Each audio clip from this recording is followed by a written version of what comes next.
कि कई तूने लूट लिया दशरथ के खजाने को, कि कई तूने लूट लिया दशरथ के खजाने को। तू तरस जाएगी रानी, तू तरस जाएगी रानी,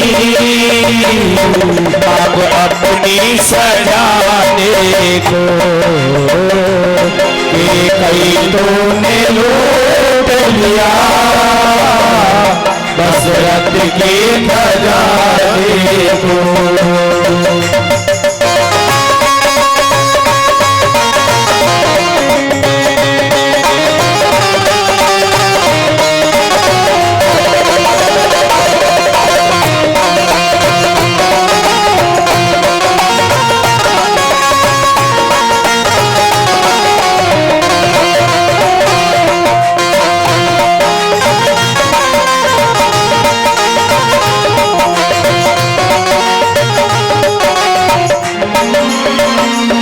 दाल तरसेगा बिटिया को,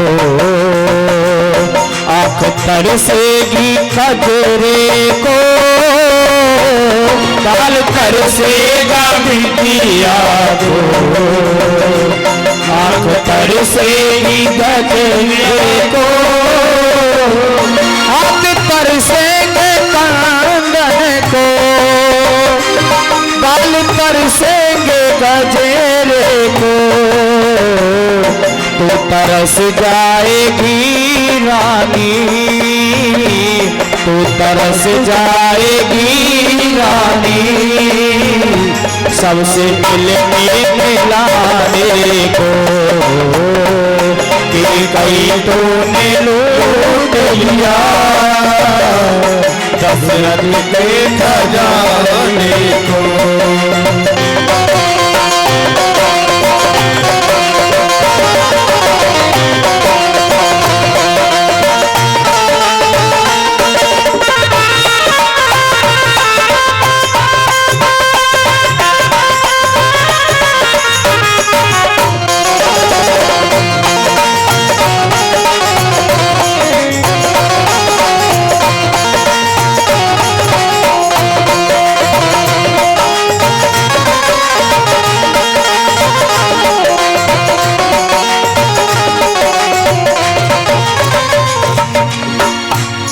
मार पाई ना तू मन को, तूने जाना है धन जन को,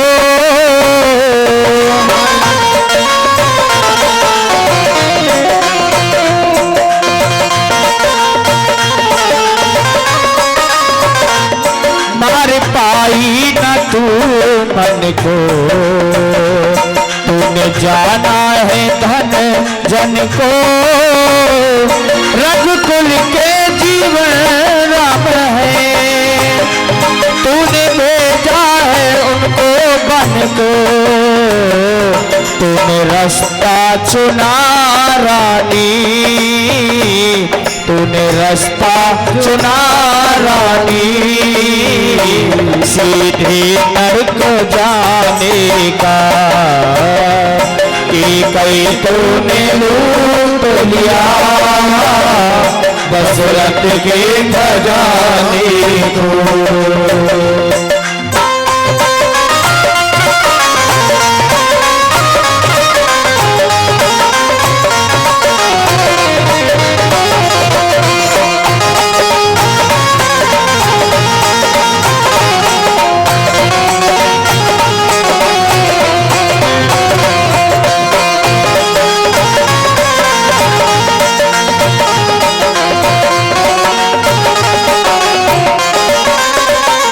राम प्राणों से प्यारे मेरे, नैनों के है तारे मेरे, राम प्राणों से प्यारे मेरे, नैनों के है तारे मेरे, तूने बर मांगा था मुझे से, ये उम्मीद ना थी तुझसे, रानी बन में ना तुम भेजो, रानी बन में ना तुम भेजो, रघुकुल के घराने को, कि कहीं तूने लूट लिया दशरथ के खजाने को, कि कहीं तूने लूट लिया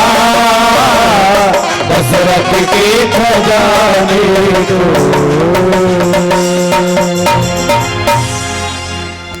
बोले राजा रामचंद्र भगवान की जय, वृंदावन बिहारी लाल की जय। सज्जनों, जो वरदान मांग लिए भगवान को पता चला है, तो भगवान लखनलाल के संग में मना करते हैं कि भैया तुम मत चलो मत चलो, तब भी बार बार कहते हैं। कहने लगे अपने माँ से तो पूछ के आओ। सुमित्रा के पास में जब गए तो कहने लगे माँ मैं भैया के संग वन में चलो जाऊं। तब उन्होंने कहा कि अवध तहाँ जहाँ रामो निवासो, अवध जहाँ राम निवासो, अवध वहाँ जहाँ राम निवासो, दिवस तहाँ जहाँ दिवस तहाँ जहाँ भानु प्रकाशो, अवध तहाँ जहाँ राम निवासो, अवध जहाँ जहाँ राम निवासो। कहती हैं बेटा मैं धन्य हो गई, अवध वहां है जहां राम का निवास है। और सुन, स्वयं ये सूर्य हैं, दिन भी वहां है जहां भानु प्रकाश है। और पुत्रवती माता कौन है? बेटा मैं धन्य हो गई। क्यों? बोले मैंने तुझ जैसे बेटे को जन्म दिया है। सज्जनों, और एक माँ धन्य वो थी विद्यावती, उसने भी कहा था कि मैं भी धन्य हो गई। क्यों? बोले मैंने भी शहीद भगत सिंह जैसे बेटे को जन्म दिया है। बोले वृंदावन बिहारी लाल की। महक दे शिल्प किसके, हम उसे चंदन समझते हैं। वतन के काम जो आए सफल जीवन समझते हैं। अरे वो और होंगे जो मरने से डरते होंगे, वो और होंगे जो मरने से डरते होंगे। वतन पे मरने वाले तो मौत कोई दुल्हन समझते हैं। सज्जनों, आपको एक छोटा सा प्रसंग बताऊं। भगत सिंह की मां का नाम है विद्यावती। आजकल के हमारे नौजवान भाई फेसबुक व्हाट्सएप चलाने से ही फुर्सत कहाँ है, इतिहास तो तब पढ़ेंगे। फोनों से फुर्सत ना रही। अरे उनके मन में भी सुख के यश के अरमान रहे होंगे, और खुद का सपना फूंका कितने लोग महान रहे होंगे।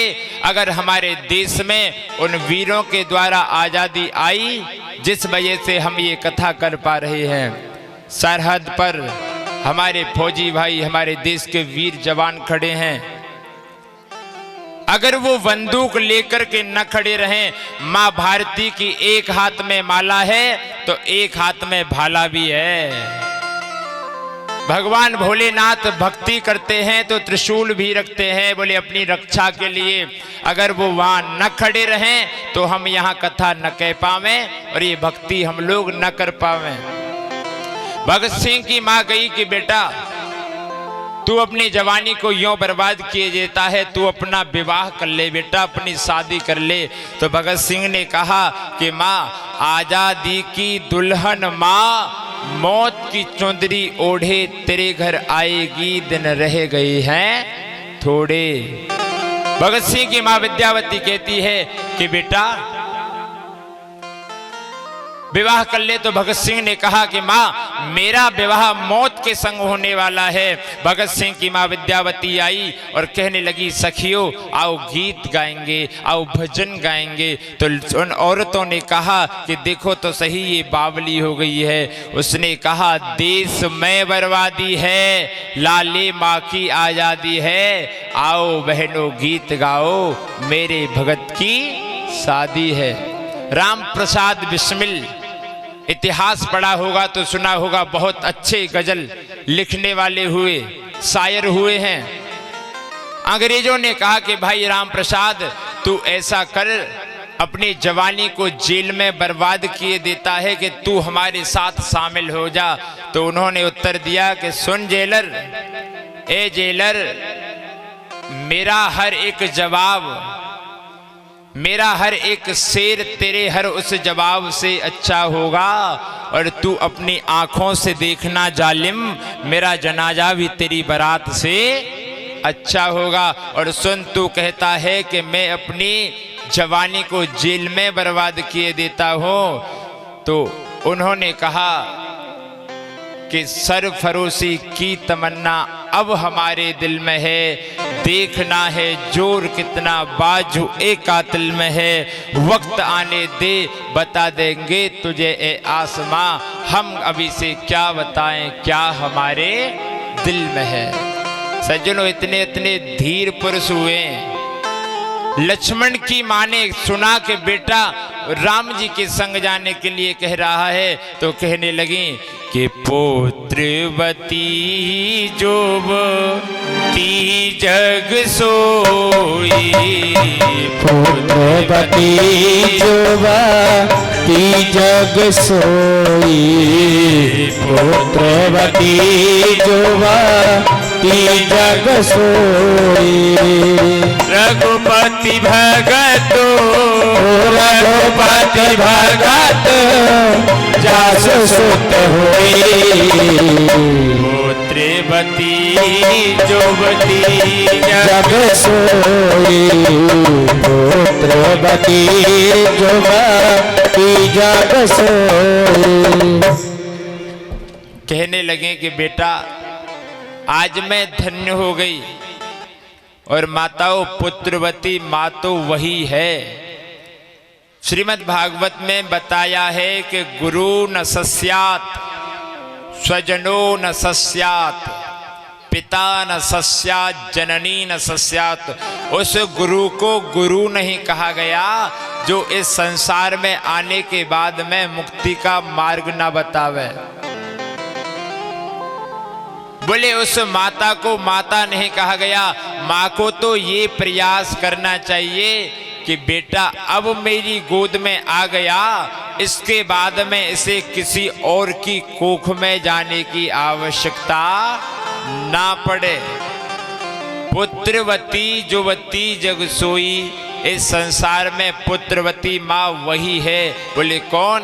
के रघुपति भगतु जास सुत होई, जिसका बेटा भगवान का भजन करने वाला हो जाए। अगर हर घर में बड़ा भाई ये सोचने लग जाए कि जो कुछ भी है वो सब मेरे छोटे का है, और छोटा भाई लखन की तरह विचार करे कि जो कुछ भी है सब बड़े भाई का है, तो हर घर में से कलेश मिट जाए। सज्जनों हम कथा सुनते हैं, सुनने के बाद में क्या करते हैं? बोले महाराज तेरा तुझको अर्पण क्या लागे मेरा। बोले खड़े हुए और वहीं की वहीं हाथ झाड़ दिए। ले महाराज खूब बक तो रहे आराम से, 7 दिन बक बक के चले जाइयो। तोते पहले कितने बकबे वारे आए गए, वो बक बक के चले गए। बोले हम पे प्रभाव कोई ना पड़े। बहुत बढ़िया, ऐसे रहो, बहुत बढ़िया। क्योंकि हमें पता है तुम प्रयास करोगे नहीं, अगर प्रयास हम और आप करें तो बोले परिणाम फल यहीं से बाहर जाओ, तत्काल आप देख लोगे कि भागवत सुन के कैसे भक्त निकल रहे हैं। लेस मात्र भी हम अपने जीवन में बोले हम सुधरेंगे कैसे, बोले हम अपने आप को कहेंगे फलाना नेता फलाना ठिकाना नेता ये नहीं कर रहा है, भारत में सफाई नहीं है। बोले तुम तो कुरकुरे खा करके उस पैकेट को पॉलीथीन को वहीं फेंक रहे हो और कह रहे हो सफाई नहीं है। वो प्रधानमंत्री आकर के उस तुम्हारी पिन्नी को उठावे और कचड़े के डिब्बे में डाल के जाए, तब सफाई होगी। सज्जनों, हम कितना बदल रहे हैं, अगर हम बदलेंगे ना तब हमारे देश की ये धरा बदलेगी। आजकल टाइम कहाँ है, सब फोनों से। पहले कहाँ फोन हुआ करते थे, अगर वो भी सोचने लग जाते, राजगुरु सुखदेव और भगत सिंह भी विचार बनाते कि आनंद लेंगे जीवन में, क्या मतलब पड़ा है, अंग्रेजों से मिल जाते हैं। लेकिन नहीं, उन्होंने कहा आज़ादी आनी चाहिए, देश में स्वतंत्रता आनी चाहिए। सज्जनों, छोटे भाई के मन में, लखन के मन में विचार आया कि बड़ी भैया वन में जा रहे हैं तो मैं भी भैया के संग जाऊंगा। जानकी महारानी के हाथों की मेहंदी भी नहीं छूटी और वन में जाने लगी। माता के यहाँ सुंदर सज धज करके 16 श्रृंगार करके रहती थीं, लेकिन आज पहनने के लिए क्या दे दिया, बोले बलकल दे दिए, बांधने भी नहीं आते। स्वयं राम जी ने बलकल पहनाने में इनकी सहायता की। भागवत जी के अंदर रामचरितमानस का प्रसंग बोले शुरू ही वहां से होता है। बोले कहां से, कि आदो राम तपोवनादिगमनम, राम जी वन को जा रहे हैं।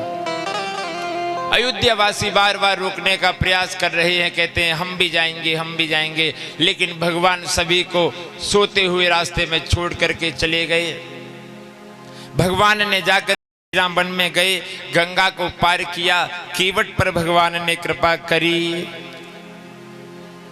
बोले मागी नाव न केवट आना, कहा तुम्हारे मर्म में जाना। बोले भगवान ने एक तो कहे कि मागी नाव ना, नाव ना मागी, लेकिन केवट आना, और कहे तुम्हारे मर्म में जाना। चुअत सिला भई नारी सुहाई, पाहन तेन काठ कटनाई। अरे महाराज, तुमने एक पत्थर की शिला को नारी बना दिया और मेरी तो ये नौका है काठ की। प्रभु अगर यूं नारी बन गई तो फिर कैसे काम चलेगा, मेरी तो जीविका यहाँ से चल रही है, मुझे पहले अपने चरण धोने दो। इधर भगवान केवट पर कृपा करके वन में गए, वाल्मीकि ऋषि से मिले हैं और कहने लगे कि हे ऋषिवर, हमें रहने का वन में स्थान बताओ। वाल्मीकि जी बोले क्या कह रहे हो, बोले हमें रहने का स्थान बताओ, और मुस्कुरा गए। बोले रामचंद्र, मुस्कुरा करके अपनी माया सबके ऊपर चला देते हो, लेकिन तुम्हारी माया हमारे ऊपर नहीं चलेगी। बोले क्यों, बोले इस फिल्म के डायरेक्टर हम हैं, बोले तुम्हारे आने से पहले ही हमने रच दिया था। वो कहने लगे नहीं नहीं, फिर भी आप बताओ कि हम वन में कहाँ रहें। तब वाल्मीकि जी बोले अच्छा ये बताओ आप हो कहाँ नहीं, कि प्रभु अब बता तो दो कहाँ रहे महात्मन।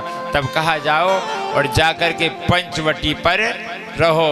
भगवान राघवेंद्र सरकार पंचवटी में रहे हैं, और उधर भरत जी महाराज को पता चला तो भरत जी आए, और जैसे ही उन्होंने सुना तो आहा कहने लगे माँ क्या हो गया, पिताजी कहाँ हैं।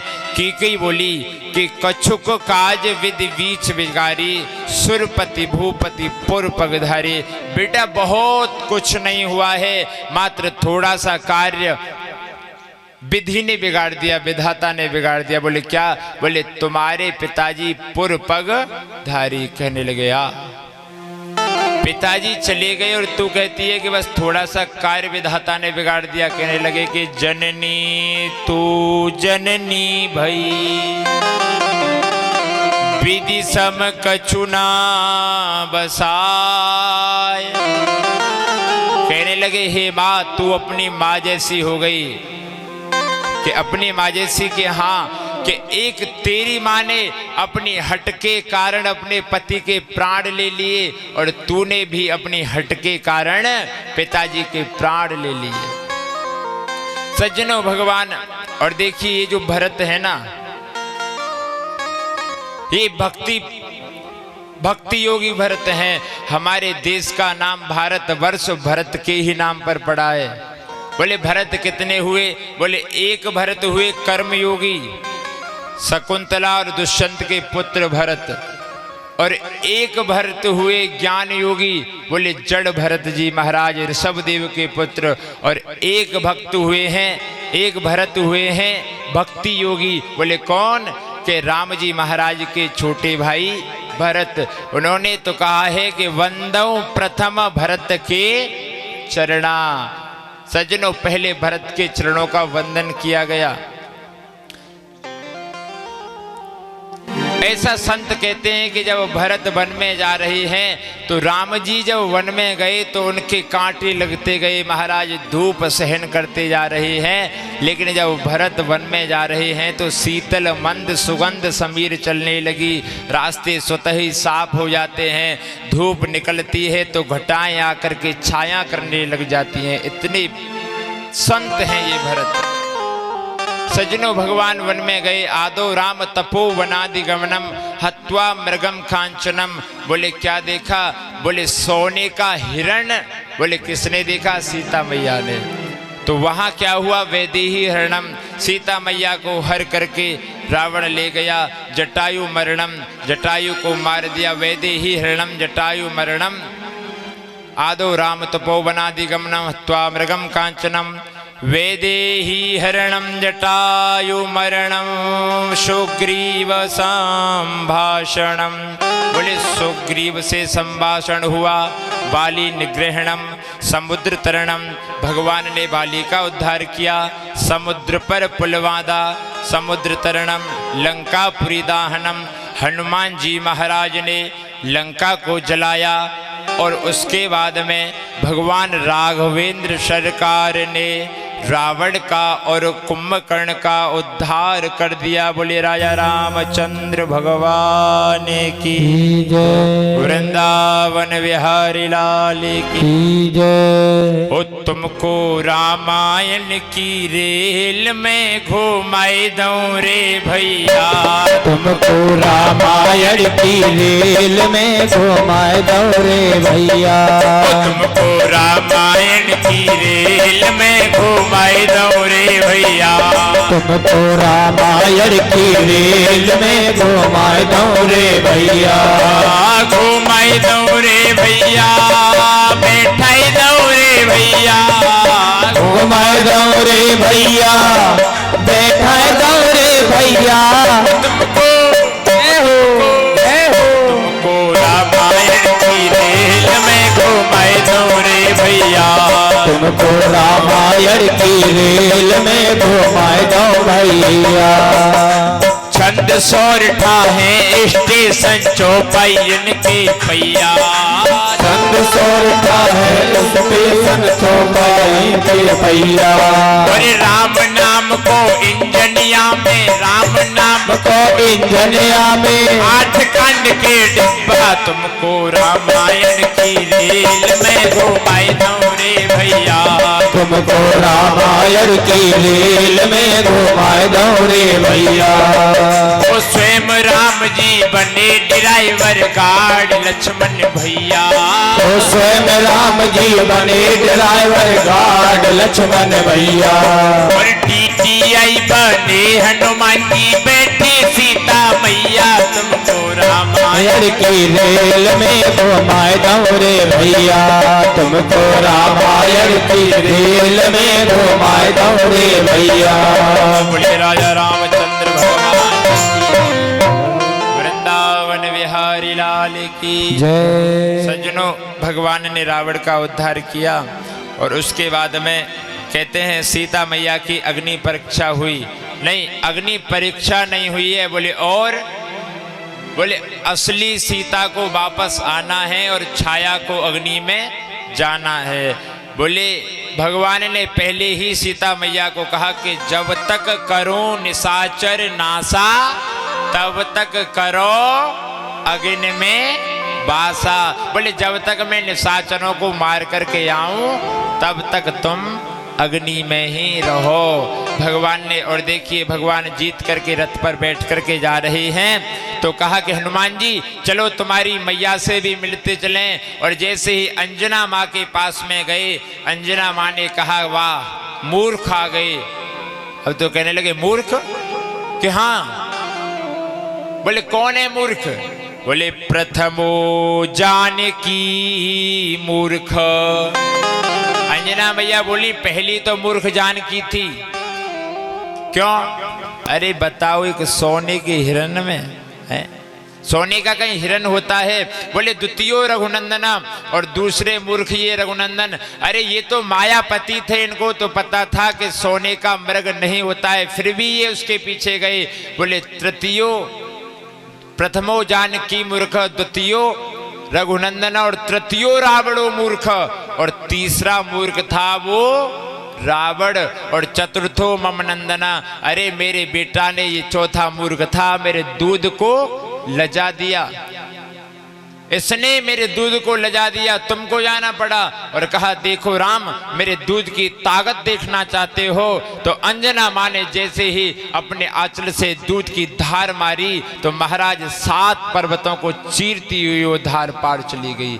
इतनी ताकत थी माँ के दूध में। सज्जनों वापस गए, राम प्रसंग को यहीं विराम करते हुए भगवान श्री कृष्ण के प्रसंग की ओर बढ़ते हैं। और देखिए रामचरितमानस। बोलिए वृंदावन बिहारी लाल की जय। एक बार प्रेम से कहो, जोर से कहो।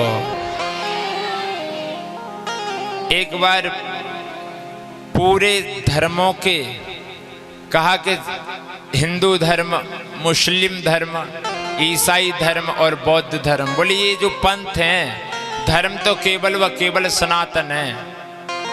बोले एक बार विश्व के जितने भी धर्म ग्रंथ हैं, सबको जानने के लिए कहा कि भाई सबसे ज्यादा मनुष्य के हित के लिए कौन सा ग्रंथ है? तब बताया कि देखो, किसी ने अपनी बाइबल भेज दी, किसी ने अपनी कुरान भेज दी। और जब हिंदू सनातन धर्म से हमारे यहाँ जब बात आई कि बोले सनातन धर्म से किस ग्रंथ को लिया जाए, तो सज्जनों नेताओं ने कहा कि भाई महात्माओं से पूछो किस धर्म में, किस ग्रंथ में मनुष्य के ऊपर सबसे ज्यादा बात आई, मनुष्य के हित के लिए कौन सा ग्रंथ है हमारे सनातन धर्म में। तब पंडित मदन मोहन मालवीय ने कहा कि करपात्री जी महाराज से पूछा जाए। एक बार जयकारो जोर से लगाओ, बोलिए वृंदावन बिहारी लाल की जय, राधा रानी की जय। अब ऐसे ही शांत होकर बैठे रहो। जब करपात्री जी महाराज से पूछा कि महाराज कौन सा ग्रंथ भेज दें, तब करपात्री जी महाराज ने कहा कि बोले रामचरितमानस भेज दो। बहुत लोगों ने इस पर विरोध किया कि रामचरितमानस, अरे ये क्या है, ये तो एक अवधी भाषा में लिखा हुआ ग्रंथ है और विदेश में शास्त्रार्थ के लिए महाराज ये जा रहा है, रामचरितमानस भेज दें। कि हाँ, रामचरितमानस भेज दी गई और सबका ट्रांसलेशन अंग्रेजी में कराया। सज्जनों ऐसा बताते हैं कि जिसने रामचरितमानस को पढ़ा उसके टप टप टप टप आंसू बहते रहे। रामचरितमानस को दोबारा पढ़ा गया और तब कहा कि अगर किसी में मनुष्य के हित की बात है तो वह केवल रामचरितमानस में है। बोले वृंदावन बिहारी लाल की। भगवान श्री कृष्ण के चरित्र की ओर बढ़ते हैं। उसके पश्चात में इक्ष्वाकु वंश के शेष राजाओं का वर्णन है और फिर चंद्रवंश का वर्णन प्रारंभ होता है। बोले नारायण से ब्रह्मा जी महाराज उत्पन्न हुए, ब्रह्मा जी महाराज से अत्रि उत्पन्न हुए, बोले अत्रि से चंद्रमा हुए, बोले चंद्रमा से आगे इसी वंश में बुध हुए और बुध से इसी वंश में पांडवों का वर्णन आता है और पांडवों से अर्जुन और सुभद्रा से हुए अभिमन्यु और उत्तरा से हुए परीक्षित जी महाराज, बोले परीक्षित से हुए जन्मेजय श्रुतसेन, भीमसेन और उग्रसेन। बोले सूरसेन के पुत्र हुए वसुदेव जी। यद्यपि इनके बहुत विवाह हो चुके थे, फिर भी कंस ने अपनी प्रजा का अपनी ओर झुकाव पाने के लिए अपनी बहन देवकी का विवाह इनसे कर दिया। उसके पश्चात आकाशवाणी हुई कि कंस, तू जिसका विवाह इनसे कर रहा है, इसी का तेरी बहन का 8वां बालक तेरा काल होगा। तो कंस ने अपनी बहन को पकड़ करके कारावास में बंद कर दिया, उनके 6 बालकों को मार दिया। 7 में बलराम जी आए और 8 में भगवान कृष्ण आए और कृष्ण ने कंस का उद्धार कर दिया। बोले वृंदावन बिहारी लाल की जय। परीक्षित जी महाराज बोले क्या कर दिया? बोले हो गई कृष्ण कथा, हो गई। हाँ, अरे कृष्ण कथा पूरी सुना तो दी। बोले महाराज क्या कर रहे हो? बोले क्यों? बोले कथितो वंश विस्तारो भवतां सोम सूर्ययो राज्ञां चोभयवंश्यानां चरितं परमाद्भुतम्। परीक्षित जी महाराज बोले महाराज, जिनके लिए मैं इतने समय से यहाँ प्रतीक्षा कर रहा हूँ, आपने उनका चरित्र बड़े सूक्ष्म में सुना दिया। बोले और? बोले कथितो वंश विस्तारो, मुझे उनकी कथा विस्तार से सुनाओ। तब सुखदेव जी महाराज बोले राजन, तुम्हारे जैसा श्रोता पाकर के मैं धन्य हो गया। तुम जैसा परम श्रोता मुझे प्राप्त हुआ है, मैं धन्य हो गया। तब सुखदेव जी ने बताया कि वसुदेव और देवकी का विवाह हुआ, बहुत सा दहेज भी दिया गया और कंस अपनी प्यारी बहन का विवाह करने के बाद में विदा करने के लिए जाने लगा। तब आकाशवाणी हुई कि अस्य स्वामष्टमो गर्भो हंताम याम बहशे बुदह। हे पापी कंस, तू जिसे इतने प्यार से विदा कर रहा है, ध्यान रखना, अस्य स्वामष्टमो गर्भो, इसका 8वां बालक बोले तेरा काल होगा। अब तो कंस ने देवकी के केसों को पकड़ लिया